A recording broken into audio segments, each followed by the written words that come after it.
Berwirausaha. Oke.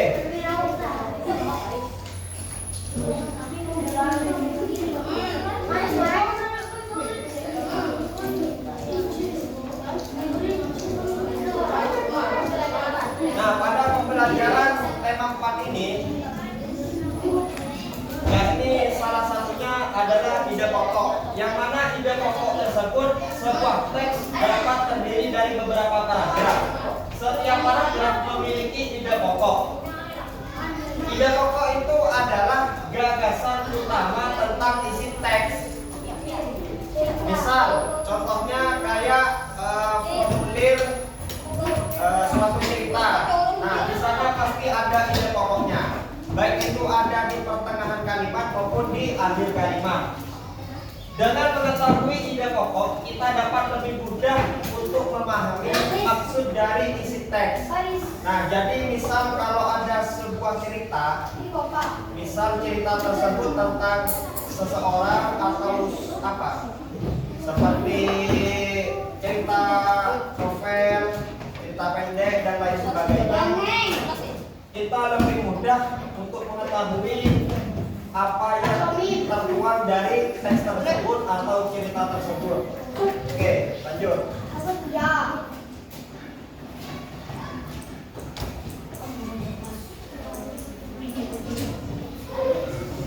Nah, di mana letak ide pokok pada sebuah paragraf? Ada yang tahu di mana tadi? Di tengah. Di tengah. Atau di akhir. Di tengah. Dan di akhir. Di akhir kalimat.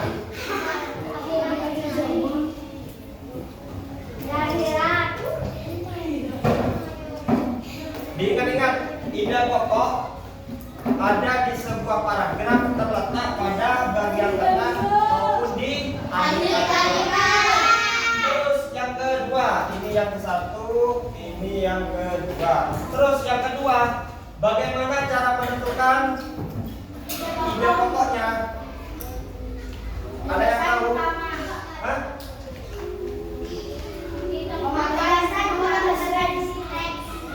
Kenapa?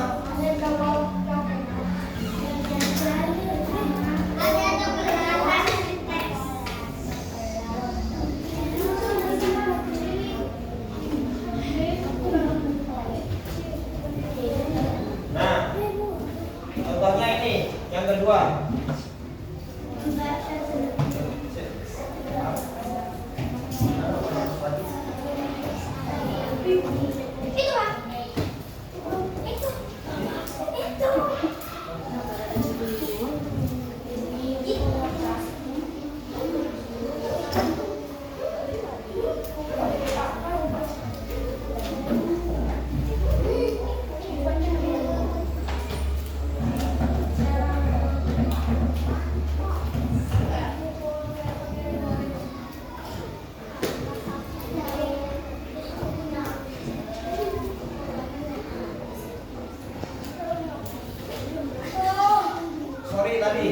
Baik.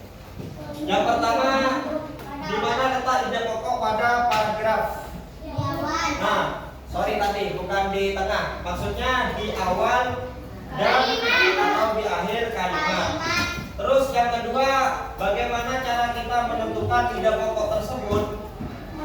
paling penting dalam menentukan ide pokok adalah membaca terlebih dahulu. Bila kita tidak membaca, kita tidak akan menemukan suatu ide pokok. Jadi kalau ditanyakan ada di mana letaknya ide pokok tersebut, Pak? Ada di awal dan di akhir.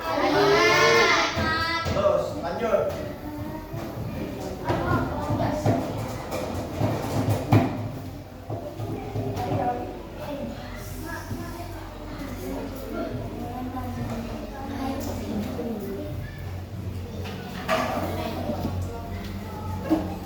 Nah, contohnya pada teks ini. Ini adalah sebuah cerita inspiratif. Kelihatan dari sini? Enggak. Hah?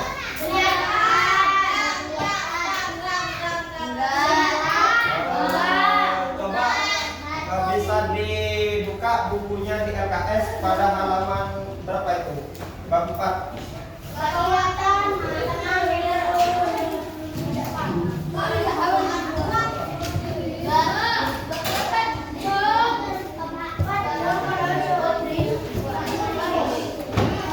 75.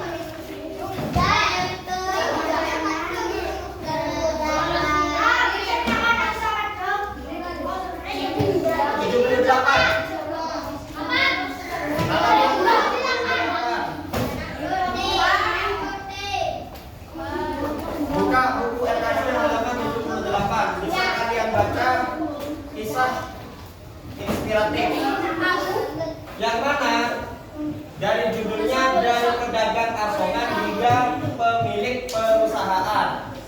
Ini poin. Nah, judulnya.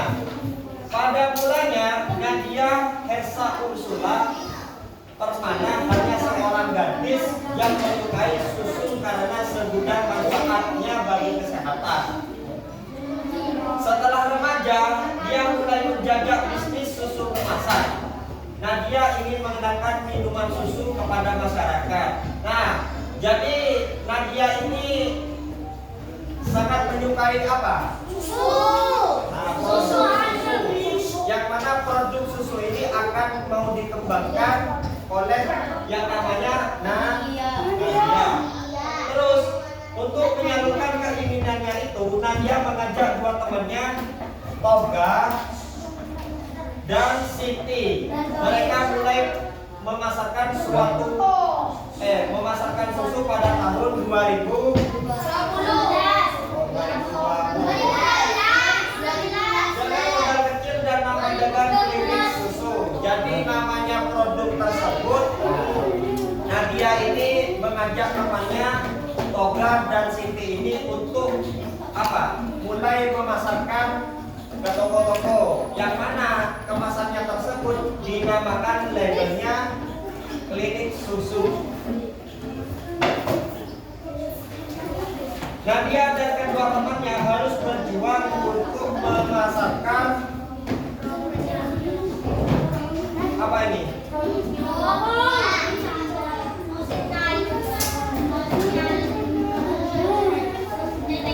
Memasarkan produknya. Nadia termasuk orang yang bermental baja. Dia rela halaman 78. Coba kalian baca terlebih dahulu. Ayo nanti baca dari sini tadi. Dia adalah yang keras.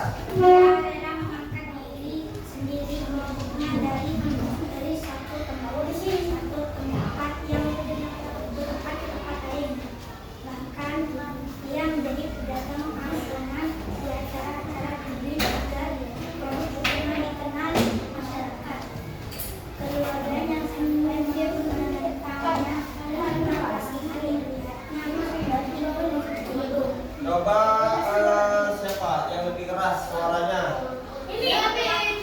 Ayo, Riz, baca Riz. Kelanjutannya.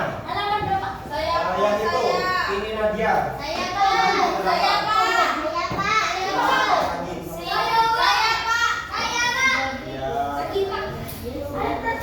Ini Nadia.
cerita tersebut, Nadia ini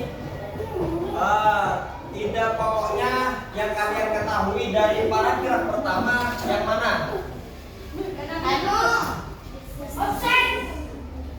Hah? Bisnis, ya betul. Yang mana informasi singkat tentang tentang pengusaha dan usaha yang dijalankan.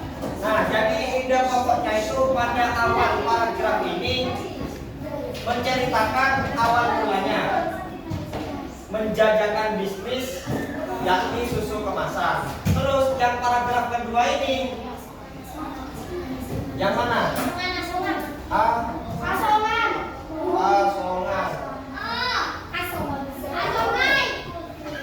Asongan.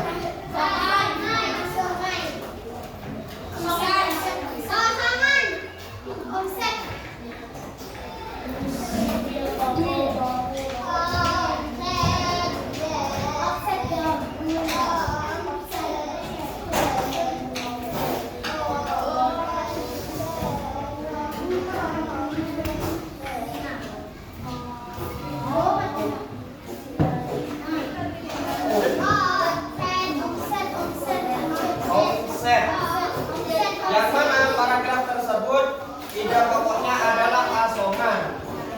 Dia rela mengangkat sendiri produknya dari satu tempat ke tempat lain. Bahkan dia menjadi pedagang asongan. Selain menjadi pedagang asongan, apa pedagang asongan itu Pak? Pedagang kaki lima. Paham? Yang menjajakan. Maksudnya itu asongan yang menjajakan keliling-keliling rumah-rumah. Paham? Contohnya kayak di rumah-rumah kalian itu biasanya Yakul, ya kan? Ya, minuman Yakul itu. Nah, terus selain menjadi asongan, Nadia ini dan teman-temannya memasukkan ke tempat-tempat toko-toko swalayan. Contohnya kayak di toko-toko kecil. Nah, ya, terus yang ketiga omset, yang mana kesuksesan perusahaan pengusaha hingga bisa dikenal oleh masyarakat. Jadi pada paragraf ketiga ini adalah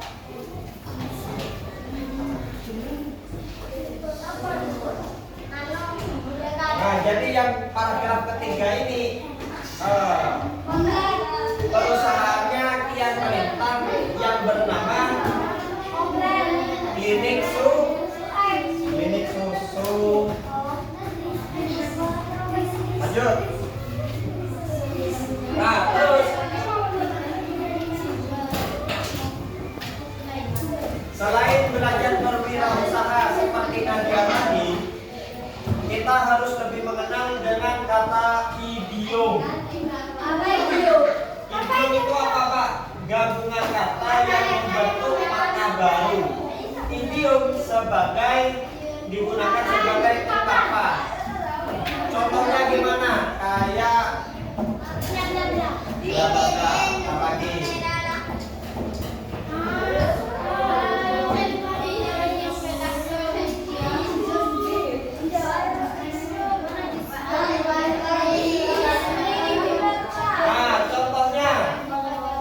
Idiom yang digunakan sebagai ungkapan.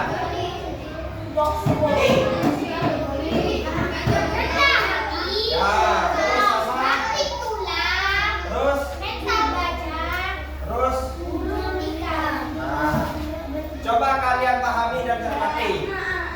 Coba nanti kita jawab satu persatu dengan maju satu-satu. Contohnya rendah hati. Itu tidak sombong. Hah? Tidak sombong. Pinter. Coba lanjutkan. Nanti tunjuk teman-temanmu. Suruh ngisi. Nanti ulang mana?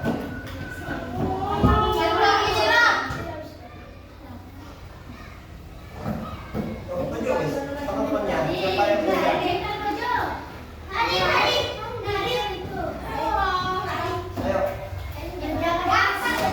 Pakai wes. Cuma ngisi.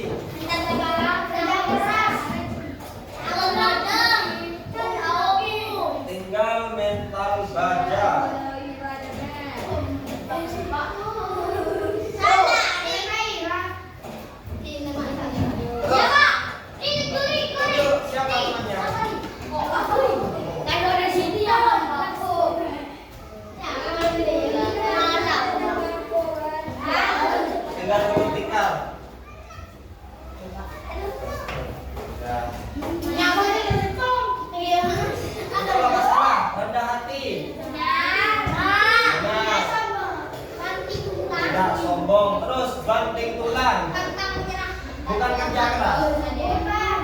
Beneran? Oke. Banting tulang. Terus mental baja, kerja keras. Salah, Pak?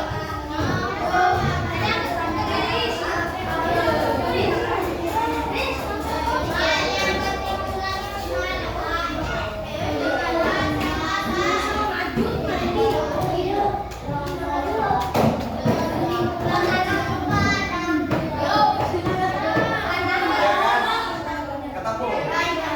Ketemu kan? Ketemu.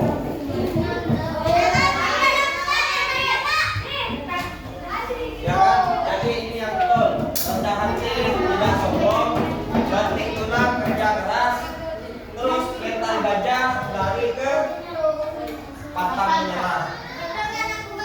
Gulung tikar bangkrut. Nah, jadi maksudnya dari rendah hati ini kita tidak memiliki sifat sombong, baik itu kepada siapapun. Terus banting tulang apa? Kerja keras. Contohnya, contohnya bekerja keras, belajar. Terus yang mental baja, pantang menyerah. Maksudnya gimana ini?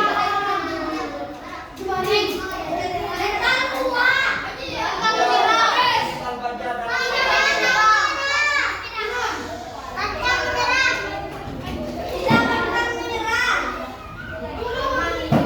pantang menyerah, tidak pernah dalam belajar naik sepeda. Kita sesuaikan dengan contohnya saja. Kalau gulung tikar berarti bangkrut, bukan pastikannya digulung di tikar.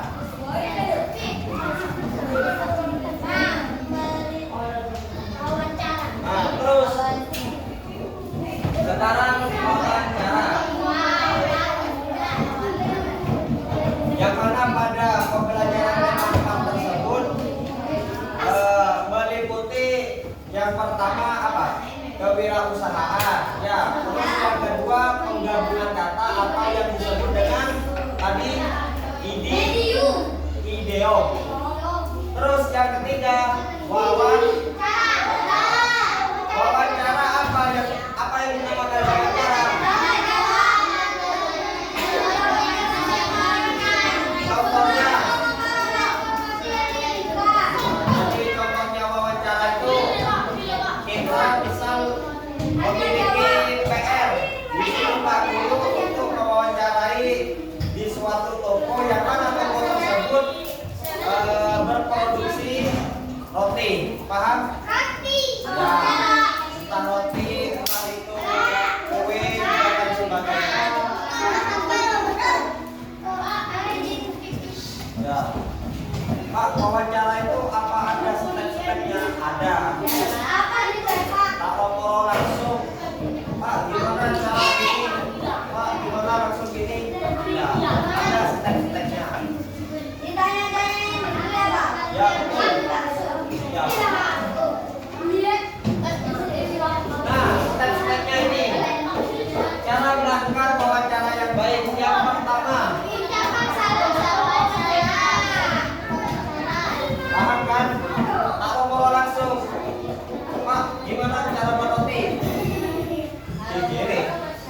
Terus yang kedua, contohnya, Assalamualaikum Pak. Perkenalkan diri Pak, saya namanya bla bla bla bla dari kelas ini dari sekolah Kevin Jember, mau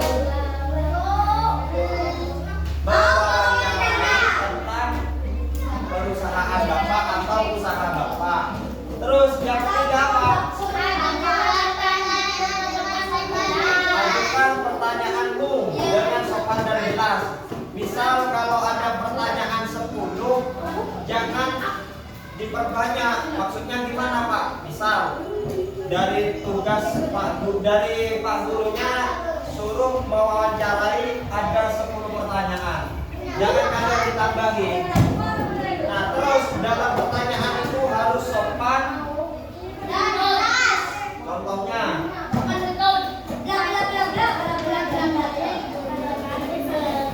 terus yang keempat, catat jawaban yang diberikan narasumber.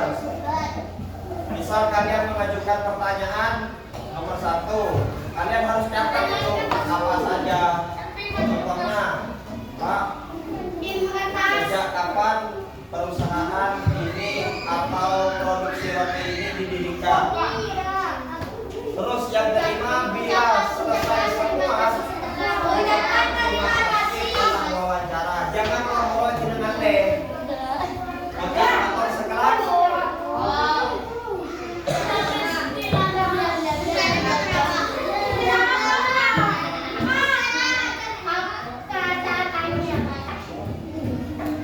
Nah, jadi dalam mewawancarai tersebut sistemnya ada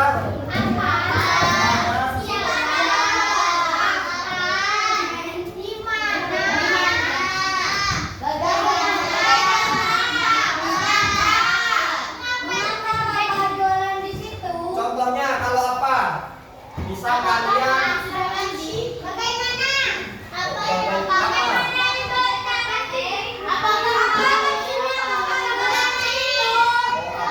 maksudnya?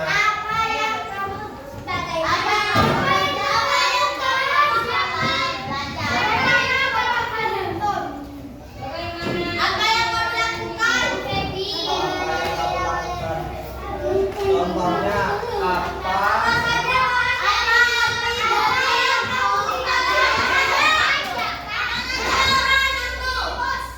apa nama usaha yang jangan buru-buru langsung. Pak, apa saja komponennya buat roti?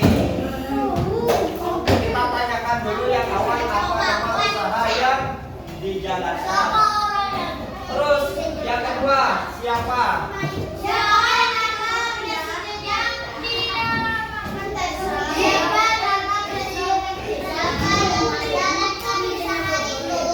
Misal siapa namanya? Bla bla bla bla, Pak gitu. Terus yang ketiga,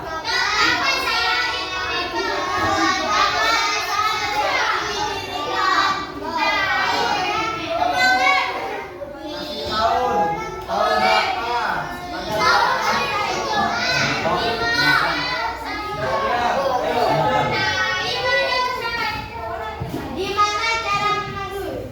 Gimana cara? Yang tepat di mana? Produksinya.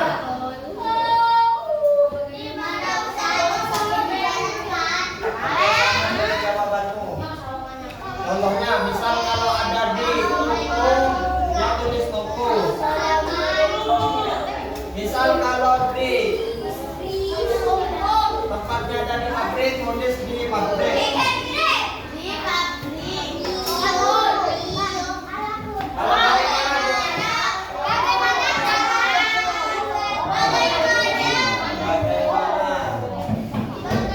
Bagaimana memajukan usaha agar bisa bertambah?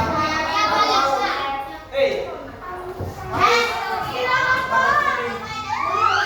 kanan kiri dulu. Coba. Selain kata-kata bagaimana, jadi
Rumah bisa.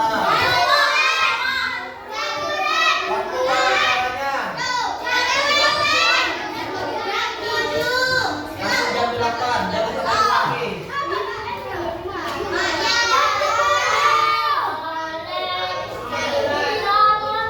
Terus tujuan kalian mewawancarai.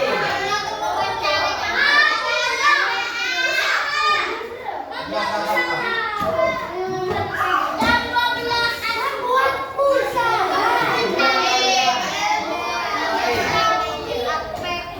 Untuk mengetahui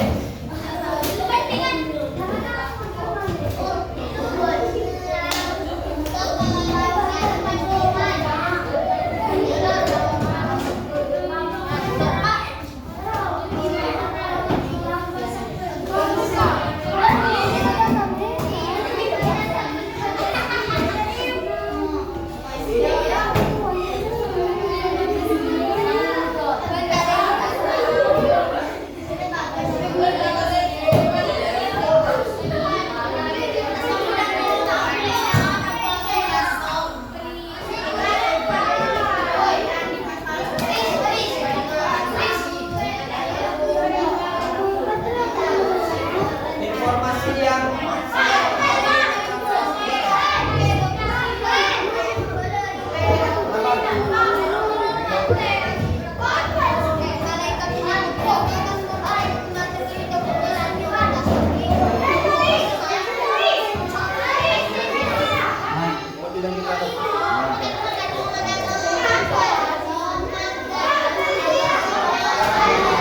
tadi tentang kerangka wawancara, yang mana sudah dijelaskan contohnya seperti ini. Kerangkanya wawancara, ada tertera nama wawancara dan narasumber, tujuan wawancara dan lain sebagainya. Contohnya seperti ini.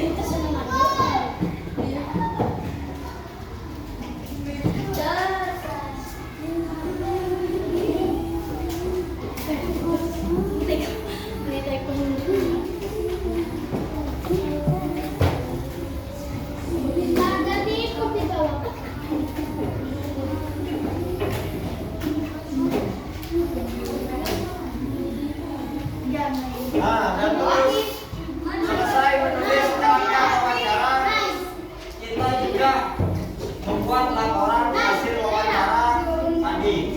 Contohnya, laporan hasil wawancara dari kegiatan wawancara yang telah dilakukan ditulis dalam teks deskripsi. Sudah. Mari, ayo, kita waktunya sebentar. Nanti boleh ngomong lagi. Sudah ya, ayo, kasihan. Nah, jadi selesai membuat kerangka wawancara, kita melanjutkan laporan hasil wawancaranya. Nah, laporan hasil wawancara dari kegiatan wawancara yang telah dilakukan ditulis dalam bentuk teks deskripsi. Apa yang dinamakan teks deskripsi itu? Jenis teks yang tujuannya memberikan informasi tentang suatu hal kepada pembaca. Tidak pokok pada tulisan deskripsi, hasil wawancara dapat dikembangkan sebagai berikut. Yang pertama, harus ada uraian singkat tentang usaha. Jadi kita harus menguraikan penguraian singkat tentang usaha tersebut, maksudnya ceritanya, kurang lebihnya begitu. Terus yang kedua, situasi awal saat merintis usaha. Kalau kita wawancara, kita harus menanyakan dari awal bagaimana mengembangkan dari awal sampai akhir. Terus yang ketiga, situasi usaha saat ini. Habis usaha dari awal atau merintis, nanti saat ini, dan saya buang para ini.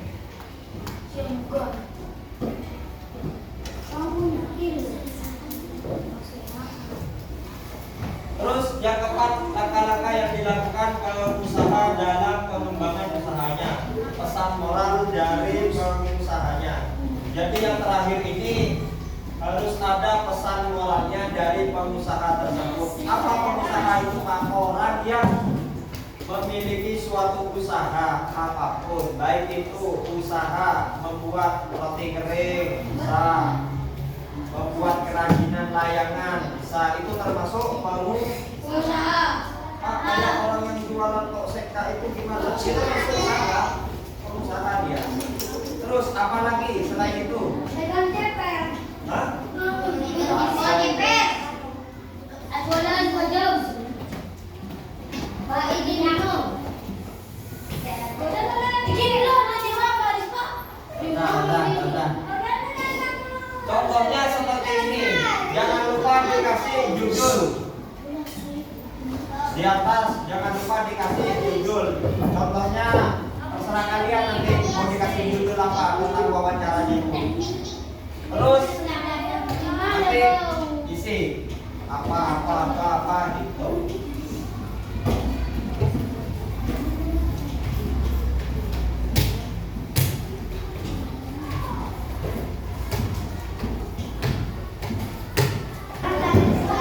Bab 1 temanya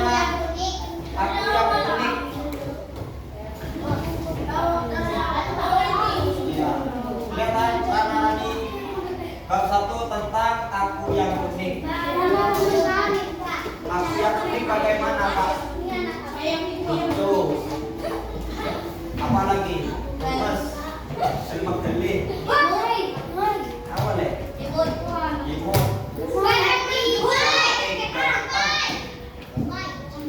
Iya.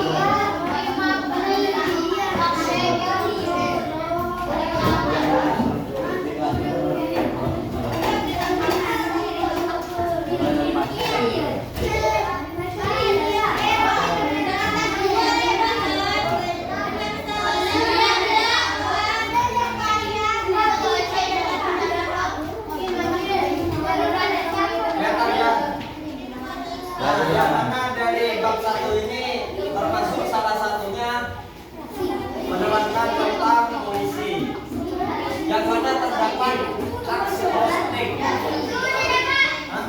Iya, bilang.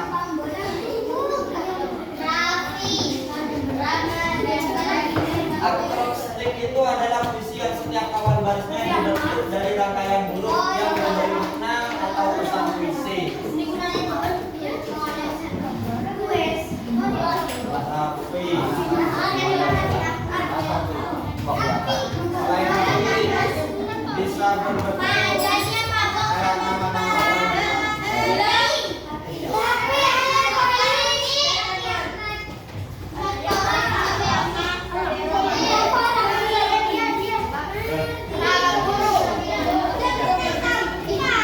Baik, sekian dari pembelajaran hari ini. Semoga ilmu yang kita pelajari hari ini semoga bermanfaat. Sebelum kita pulang, mari kita akhiri dengan bacaan